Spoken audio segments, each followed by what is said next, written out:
2. Mito gnóstico. La intención de ofrecer una exposición de las líneas generales del mito gnóstico tiene como finalidad conocer los fundamentos doctrinales del gnosticismo y cómo se explica el origen del mal. En este punto solo se analizará la primera parte del mito, en el cual se relata el origen y la razón del universo del mal y el por qué el ser humano se vio arrojado a este mundo. El mito ha sido reconstruido a partir de las fuentes de Ireneo de León y los documentos de la biblioteca de Nag Hammadi, específicamente la versión de los valentinianos, complementada con las de los setianos. Comenzaremos por exponer la versión valentiniana del mito. Versión valentiniana. Cosmología. La constitución del pleroma. En el principio y el origen de todo, los gnósticos postulan sin ninguna prueba la figura de un Dios imposible de conocer en su esencia indefinible. Es la absoluta trascendencia, es un ser perfecto, supraexistente, único, que vive en sí mismo en las alturas invisibles e innominables. Infinitos siglos de magna paz y soledad. Solo se le caracteriza por sus aspectos negativos. No necesita de nadie, es algo más que vida, es ilimitado, inconmensurable, más infinito que la perfección, se halla por encima de lo que llamamos la divinidad, está más allá del ser e incluso de la misma unidad. Pero su grandiosa tranquilidad no es incompatible con que este Dios Supremo esté de algún modo acompañado de un ser que es como la otra cara de sí mismo y su cónyuge, su conciencia, su pensamiento, su paz, su silencio. En un momento determinado, este ser supratrascendente y casi solitario piensa en su pura libertad manifestarse y proyectarse hacia el exterior, como desdoblándose de alguna manera, estableciendo por voluntad propia un ámbito divino más amplio al que comunicarse. Normalmente esta proyección o comunicación se produce emitiendo, emanando o generando una serie de entidades divinas que son como la faz inteligible o perceptible hacia afuera de ese uno. Esas emanaciones o generaciones intradivinas a las que da origen el trascendente uno constituyen lo que se llama el pleroma o plenitud de la divinidad. Veamos cómo se lleva a cabo esta comunicación. ¿Qué hacía Dios antes de la existencia del mundo? Se encontraba en un estado de tranquilidad y soledad y, en conjunción con silencio, se encontraba en un estado de absoluta autosuficiencia anterior a todo modo de comunicación. En este momento óntico, Dios está en su propio pensamiento, que no contiene otra cosa que a sí mismo y sus infinitas potencialidades. Está libre de toda necesidad de comunicarse, su compañera es la gracia. Si alguna vez Dios se comunica, será por gracia, por libre decisión. Se realiza la primera emisión cuando el abismo, que no es un nombre, sino un aspecto del Padre, decide comunicarse volviendo en acto una de sus infinitas posibilidades. Esta decisión o voluntad del abismo se proyecta sobre silencio, como el esperma sobre la sustancia femenina. De esta manera, sigue silencio, ahora en olla o pensamiento, eón femenino, pare al ungénito. Así, con estas disposiciones, sigue pensamiento y voluntad, telesis, engendraron al unigénito, pues primero pensó lo que iba a emitir, luego lo quiso. Por ello, cuando estas disposiciones o potencias, pensamiento y voluntad se mezclaron por completo, tuvo lugar la emisión del unigénito y verdad como por vía de conyugio. El pensamiento divino fecundado por el querer, por la voluntad divina, engendran así al unigénito nous, y a semejanza de sus progenitores aparece en conjunción con su eón compañera, verdad. El unigénito nous es sustancialmente semejante e igual al prepadre, y por esto es el único capaz de abarcar su magnitud. Formalmente ha quedado circunscrito, por ello es accesible el intelecto creado. El contenido de esta parte de la divinidad hecha abordable es la verdad, la cónyuge del nous. Nos dice Ireneo en su obra Contra las herejías que el unigénito, comprendiendo el motivo por el cual había sido emitió a su vez a Logos y a vida. Él era el padre de todos los seres que iban a existir después de él, y era principio y formación de todo el pleroma. Por el conyugio de Logos y vida fueron emitidos hombres e iglesia. Esta es la octava primigenia. Ahora vamos a ver que la octava primigenia la constituyen los primeros 8 eones que se encuentran alrededor del preprincipio o prepadre, el cual se encuentra en el centro del pleroma. ¿Dónde me quedé? Ya no sé en dónde me quedé. Ok, luego dice: esta es la autoridad primigenia, raíz y subsistencia de todas las cosas, a las que designan con 4 nombres: abismo, intelecto, logos y hombre. Ahora bien, cada uno de ellos es andrógino de la siguiente forma. Primero, el Padre primordial está unido formando conyugio con su pensamiento, a la que llaman también gracia y silencio. El unigénito, es decir, el intelecto con la verdad, el logos con la vida y el hombre con la iglesia. El motivo por el cual ha sido emitido el unigénito es establecer una imagen asequible del Padre Supremo. Este se comunicará, es decir, se dará a conocer a través del unigénito. Comprendiendo esto, el unigénito toma sus disposiciones adquiriendo todas las virtualidades necesarias para hacerse asequible. El unigénito contempla la totalidad de la comunicación divina en su compañera verdad y emite una pareja de eones, logos y vida, cuya tarea será formar sustancialmente pero no gnósticamente todo el pleroma. El conocimiento pleno del Padre solo lo poseen el unigénito y la verdad. Lo conocen perfectamente. Por ello queda fuera del pleroma, que es imperfecto, precisamente por no conocer al Padre. Logos y vida emiten al león hombre, modelo del ser racional poseedor de la vida divina. El hombre se empareja con la iglesia, que es la comunidad de los elegidos. Logos y vida, además de emitir al hombre y la iglesia, emitieron otros 10 eones. Profundo y mezcla, inmarcesible y unión, genuino y placer, inmóvil y comunión, unigénito y beata.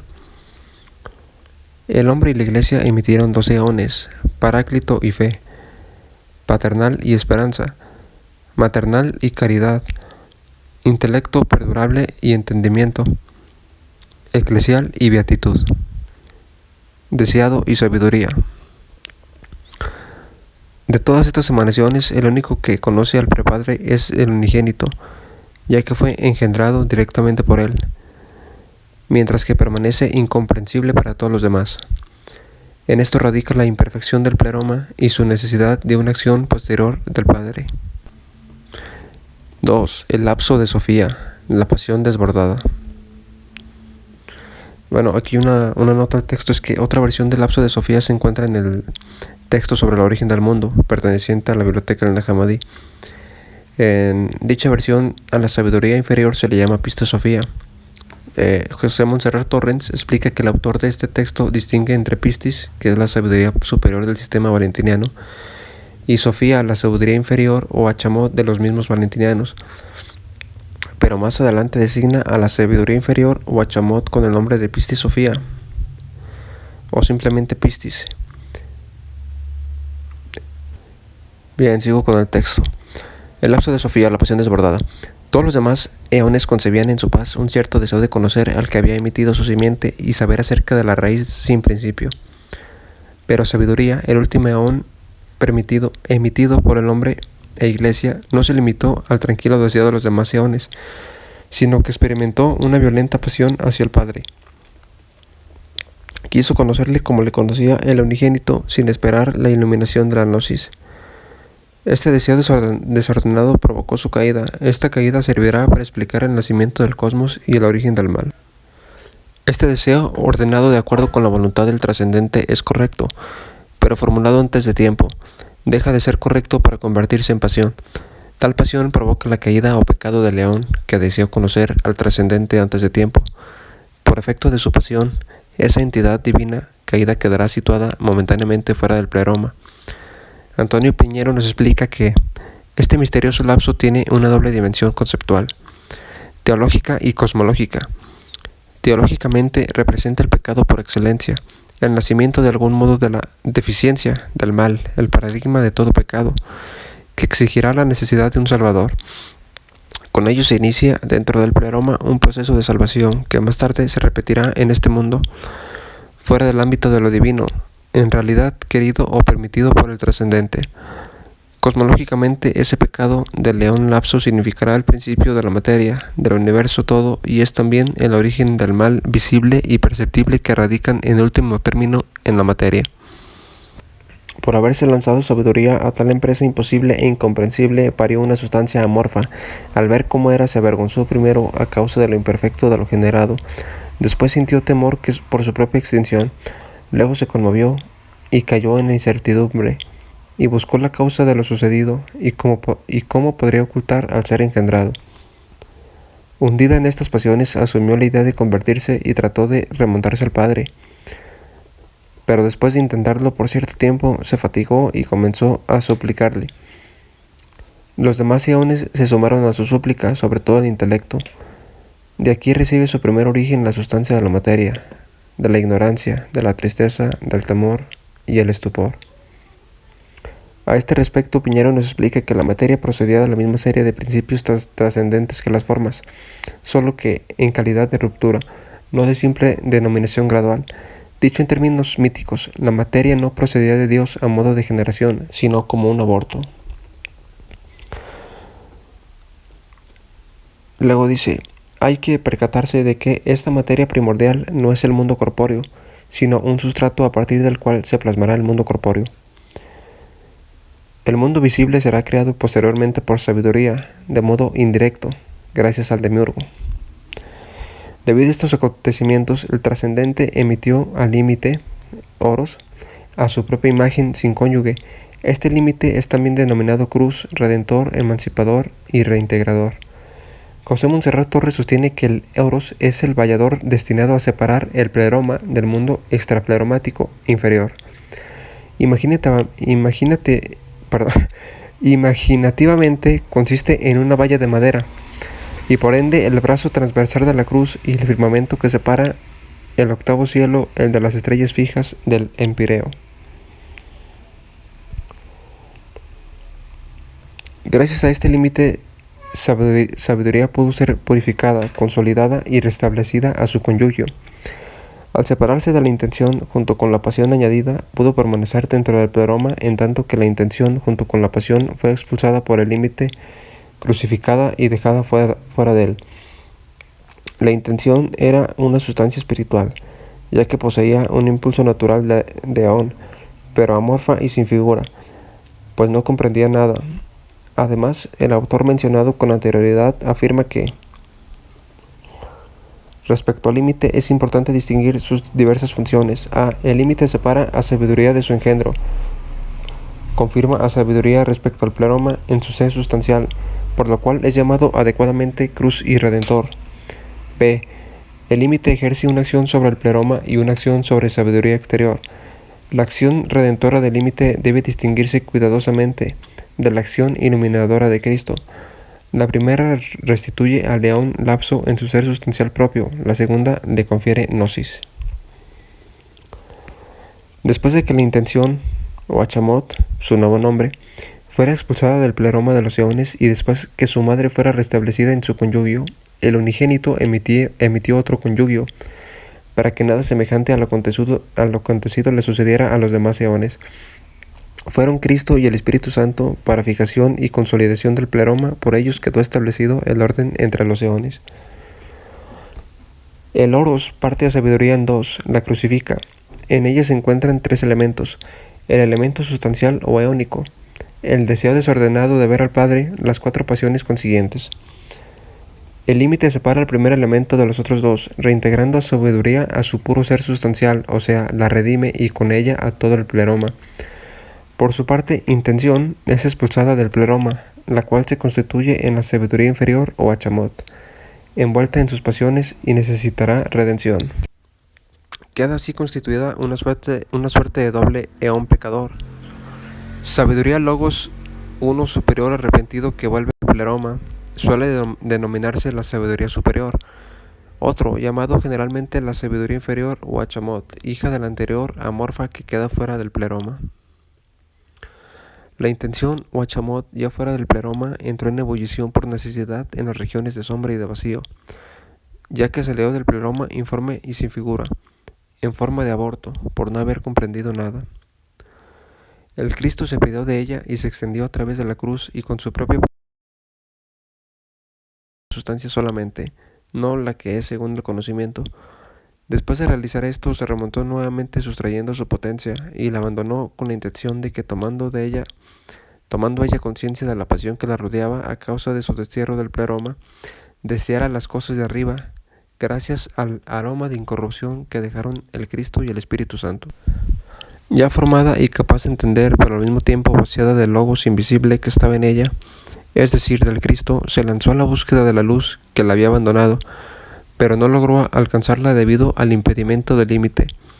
Al no poder rebasar el límite por estar mezclada con la pasión, Achamot cayó en toda clase de pasión multiforme y variada.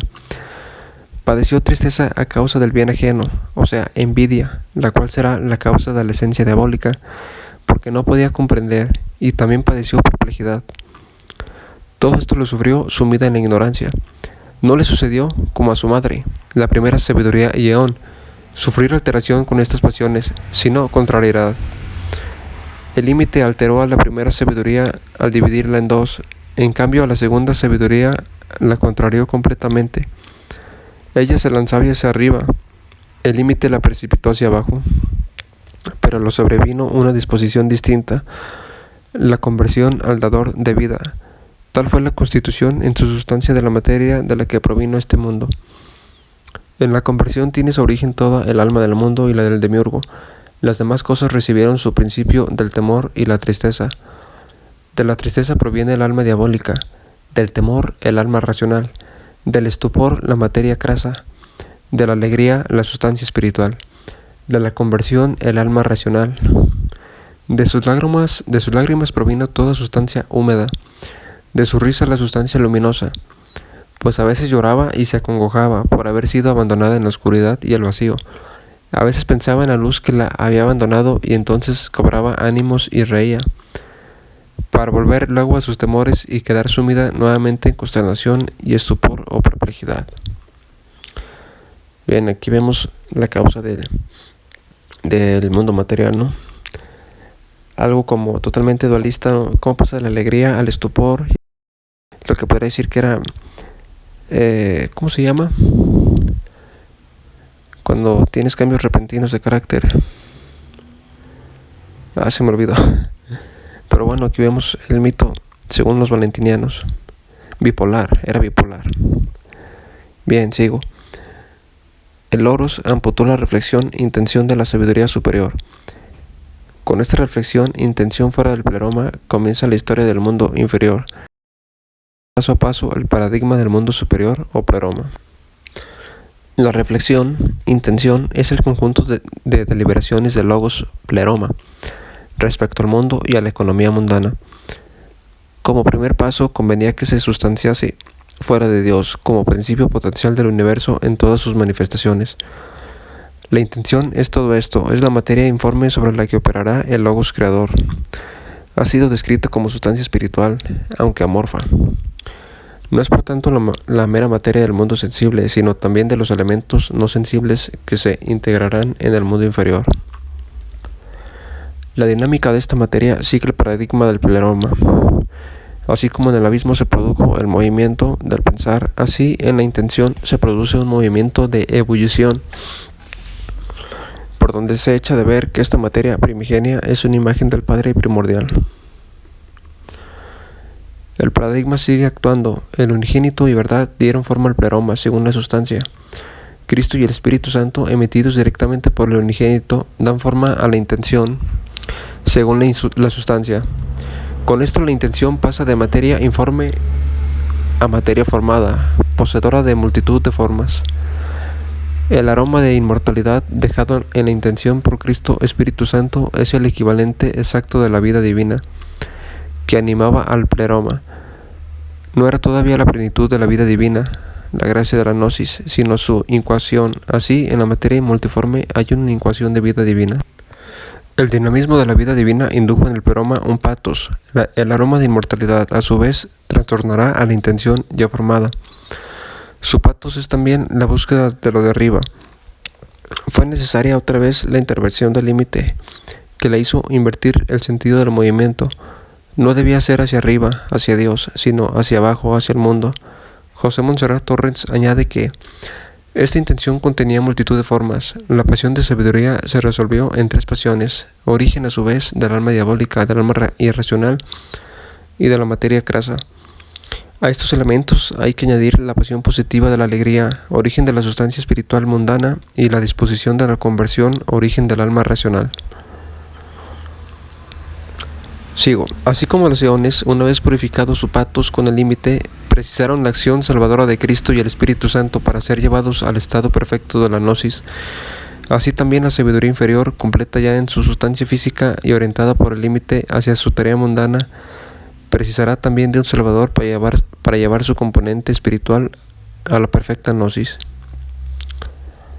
Lo que allí operaron Cristo y el Espíritu Santo lo realizará aquí el Salvador. La sabiduría Achamot se inclinó a suplicar a la luz que la había abandonado, o sea, a Cristo, el cual había regresado al pleroma y no deseaba bajar otra vez, por lo que envió al Salvador, al que el Padre otorgó toda potencia, sometiéndolo todo bajo su potestad. Lo mismo hicieron los eones, de tal forma que en él todo fuera creado, lo visible y lo invisible, los tronos, las divinidades, las dominaciones. Fue enviado hacia Achamot con los ángeles coetáneos a él, y él la estructuró con la formación según el conocimiento y la curó de sus pasiones, aportándolas de ella pero sin dejar de prestarles atención, pues era imposible que desaparecieran como las de la primera sabiduría. Entonces las separó, las mezcló y las fijó y las transformó de pasión incorpórea en materia incorpórea. Luego implantó en ellas una aptitud y una naturaleza tales que pudieran mezclarse y formar cuerpos, de manera que se hicieran 2 sustancias, una mala proveniente de las pasiones y otra pasible proveniente de la conversión. Achamot, librada así de su pasión, concibió con gozo la visión de los ángeles que venían con el Salvador. Quedó preñada a la vista de ellos y parió frutos a imagen de los ángeles. Este es el origen de los neumáticos o espirituales, retoños espirituales formados a semejanza de los acompañantes del Salvador. A ver, voy a hacer aquí una pausa para una nota al texto que dice: según los valentinianos, existen 3 clases de seres humanos. Los neumáticos o espirituales están formados de cuerpo, alma o psique y espíritu o chispa divina. Este último procede directamente del Padre y es el único elemento que se salva. Los neumáticos están salvados por su naturaleza divina. Los psíquicos solo poseen alma y cuerpo que constituyen la parte mundana del hombre, ya que provienen del demiurgo. Los psíquicos pueden salvarse observando un comportamiento recto.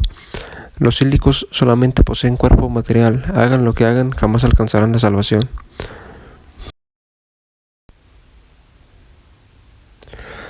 Achamot, el Salvador realiza en sabiduría una doble operación. En el aspecto cosmológico la separa definitivamente de sus pasiones, que pasarán a distribuirse en sus lugares propios, la hebdomada y el mundo sublunar. En el aspecto teológico, el Salvador forma a sabiduría según la formación gnóstica, que es igual a iluminación. Es decir, la eleva personalmente a la pura intuición de Dios, que es ya propia del pleroma. Pero sabiduría no es admitida todavía en el pleroma. Su misión no ha terminado. Debe ser la madre de los hombres espirituales, de la iglesia de los elegidos. Su maternidad se realiza del siguiente modo. Sabiduría posee sustancialmente una esencia espiritual, imperfecta, femenina. Esto es lo que sabiduría puede comunicar. La perfección espiritual la posee personalmente, pero no para comunicarla, como nos dice José Montserrat Torrens. Dice: a la vista de los ángeles del Salvador, que son el germen espiritual perfecto, masculino de todos y cada uno de los hombres espirituales futuros, sabiduría concibe. Por tanto, sabiduría va a parir retoños de su propia sustancia espiritual femenina, retoños que saldrán a imagen de los ángeles del Salvador. Con esto se cumple la ley enunciada por Teodoto, que dice: cuanto proviene del conyugio es pleroma, en cambio cuanto nace de uno solo es imagen. Bien, ¿quién es Teodoto? Clemente de Alejandría publicó una colección de extractos de las obras de Teodoto y la escuela llamada Oriental, Anatolia, en la época de Valentín. Es todo lo que se sabe de Teodoto, ni Ireneo ni Hipólito lo mencionan. Ok, sigo, dice, los hombres espirituales irán naciendo, pues, de sabiduría en el discurrir del tiempo, constituidos por una esencia espiritual femenina conformada ya a imagen de su propio ángel. Esto es lo que cabalmente reciben los retoños de sabiduría, una incuación de la vida divina, metafóricamente un aroma de inmortalidad. La multitud de los hombres imperfectamente espirituales, a imagen y semejanza, nacidos de sabiduría, es la iglesia mundana femenina, contrapuesta a la multitud de los ángeles perfectamente espirituales, que son la iglesia gnóstica masculina. Al fin de los tiempos se unirán lo femenino y lo masculino, y una vez unidos se cumplirá la ya mencionada ley de Teodoto. Lo que viene del conyugio es pleroma. Había pues tres substratos. El que procedía de la pasión era la materia. El que procedía de la conversión era lo psíquico. El que fue parido, este es lo espiritual. Sabiduría inferior, Guachamot intentó darles forma. Con los dos primeros substratos no tuvo inconvenientes, pero no pudo darla a lo espiritual, ya que la era consustancial. Se debe a que el elemento espiritual o pneumático escapa a la competencia de sabiduría, pues su formación requiere de la gnosis y sabiduría la posee para sí, no para comunicarla a los demás. Esta comunicación seguirá siendo misión del Salvador, que por esto descenderá en el nombre Jesús. Entonces Sofía formó la sustancia psíquica nacida de su conversión, guiada por las enseñanzas del Salvador.